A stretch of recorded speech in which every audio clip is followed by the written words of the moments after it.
Last Monday, a small wooden boat washed up on a beach in northwest Japan. The Coast Guard found 8 bodies on it. There were clues that it came from North Korea, including life jackets with Korean lettering and North Korean cigarettes on board. This wasn't the first incident. In fact, North Korean boats have been washing up on Japan's coast since 2013, and the number of ships has risen since then. At least 4 of these so-called ghost ships washed up on Japanese beaches just last month. These mysterious deaths were reported internationally.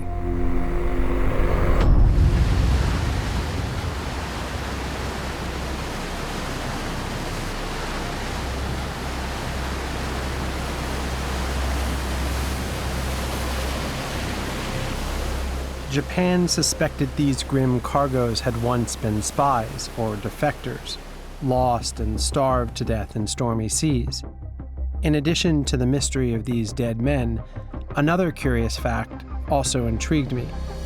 In Korean waters, squid numbers had plummeted by over 70%. The total amount of squid caught in Gangwon-do province, a regional specialty from the nation's East Sea, has fallen by more than half in a decade. The Gangwon-do provincial government estimates local fishermen could face financial losses of more than $80 million. For the first time, and with the help of revolutionary new satellite tracking technology, we were able to investigate what linked the dead men and the disappearing squid. Two-thirds of the planet is covered by water. It's our planet's wildest frontier, breathtaking as much as it is vital to all life. A place of discovery and endless reinvention, a metaphor for freedom, as well as a profoundly dystopian realm, where the darkest of all humanities play out. Over 50 million people work at sea, and human rights and environmental abuses often occur with impunity. Six of you. 6 people. We are sleeping in here. So hot. This is I've never ever seen this bad. My name is Ian Urbina. As a journalist, I've spent the past decade reporting from this lawless frontier. I run an investigative journalism organization called the Outlaw Ocean Project that reports about crimes happening in this space.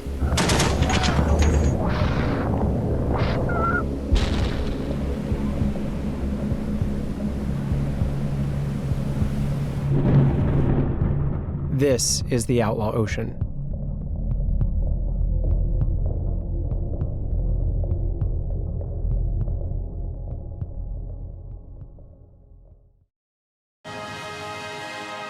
주체 배고 2016년 1월 6일 10시 주체조선의 첫 수소탄 시험이 성공적으로 진행되었다.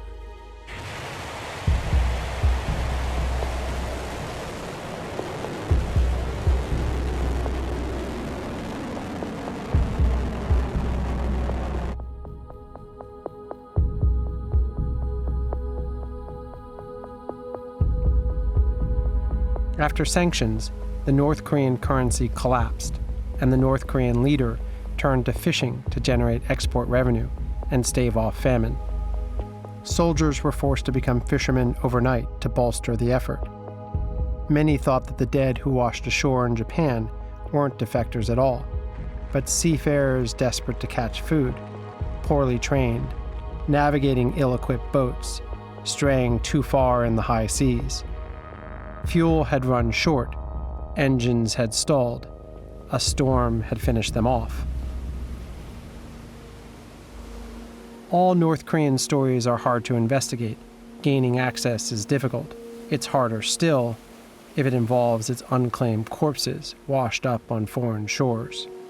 As recently as about 5 years ago, we really had essentially no idea who was fishing where in the world's oceans. I partnered with Global Fishing Watch, a new NGO that's become a game changer. We'd like to identify where vessels are turning off their transponders, or it's called going dark. For us, when a vessel goes dark, it raises suspicion. It's a clue that something might be up on the water. But we don't know because we can't see it. That is all changing now with this new satellite technology. What you can do is you can combine the GPS positions with the images to see how many vessels out there are not broadcasting their locations.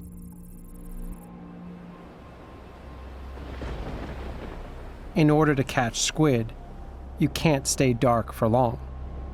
Squid vessels have really bright light in order to attract the squid to the surface. If they haven't got those lights on, they're not squid fishing, but when they do, they clearly are. So it's a double indicator. We can, one, detect them, and two, if they've got them on, we know that they're fishing.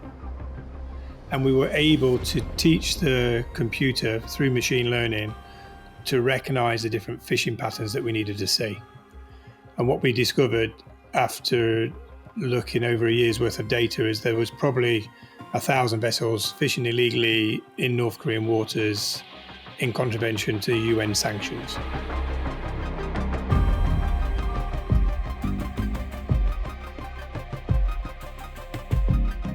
Chinese vessels fishing in North Korean waters, that is clearly in breach of UN sanctions. And news reports captured the deadly consequences. North Korean boats, which are not as strong and well built as the Chinese boats, were displaced. They were pushed further out to sea, and we now know that these ghost boats probably originated from this displaced fishery in North Korea. When Global Fishing Watch did this incredible data mining that largely proved China's role in the ghost ships, they contacted my team and asked us to investigate further, to get on the water and to lay eyes on the ships directly. I went to South Korea with my videographer, Fabio Nascimento, and we also brought one of their data scientists, Jae-yoon Park. We bought our way onto a South Korean squid ship that agreed to take us out to the key location at sea where we believed we had the best chance of witnessing Chinese vessels moving into North Korean waters.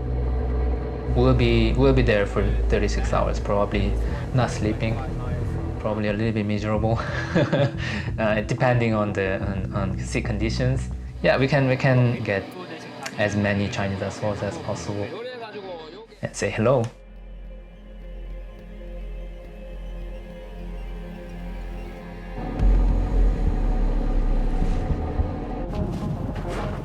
Satellite coordinates guided us to a specific location. We now waited, and as it turns out, not for very long. The first line of vessels appeared, all Chinese, all squid vessels, in a single file. Come on, come on!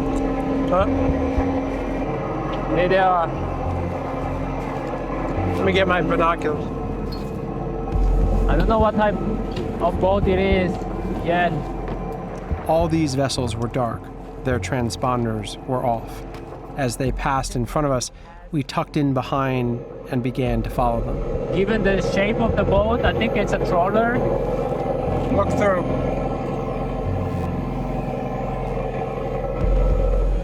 But they are really dark vessels. They don't appear on the monitoring. Only radar we can see some metal object moving.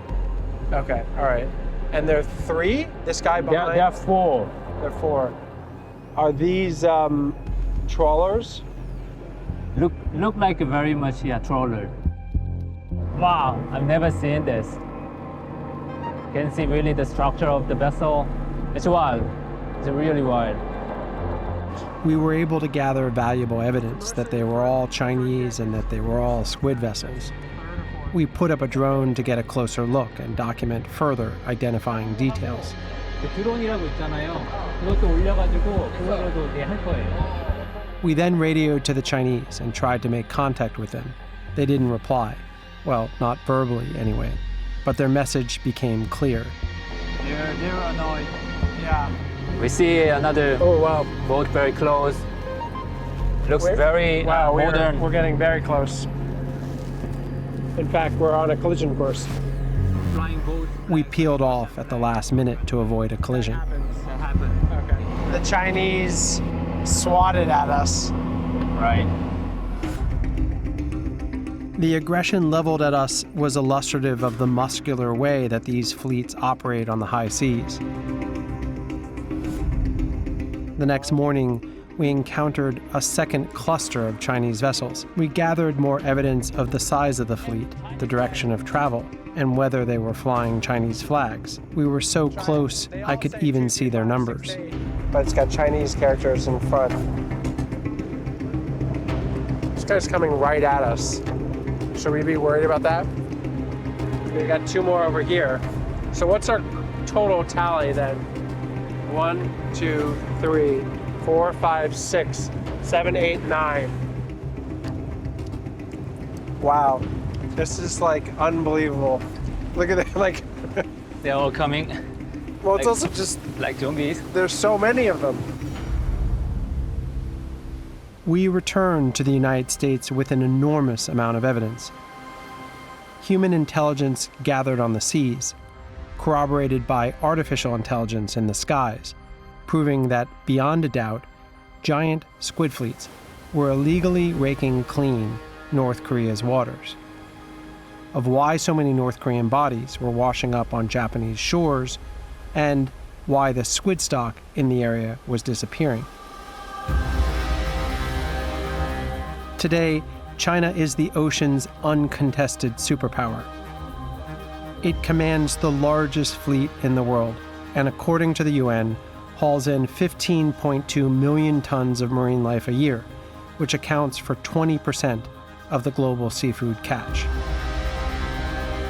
I've since reported on similar fleets operating off South American waters, around the Galapagos and Falkland Islands, and off the coast of Patagonia, in waters so densely packed by Chinese squid vessels that from the sky at night, these trawlers appear like a city of lights.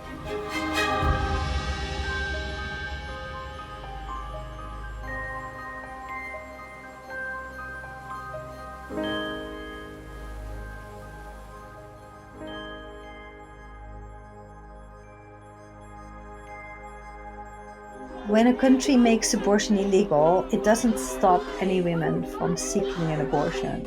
But one woman had the idea to look to the sea to circumvent the law of the land. How it works is that women on waves will rent a ship, go to a country where abortion is not allowed, where it's illegal. There we can take women on board. We're sailing to international waters, and in international waters, the local laws don't apply anymore.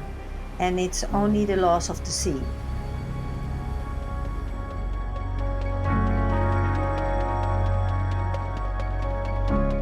뉴스의 지식을 담다 스프, 저 주시은이 자신있게 권해드립니다. SBS의 지식 구독 플랫폼 스브스프리미엄, 여러분의 하루를 더욱 풍성하게 만들어드립니다. 지금 바로 구독하세요.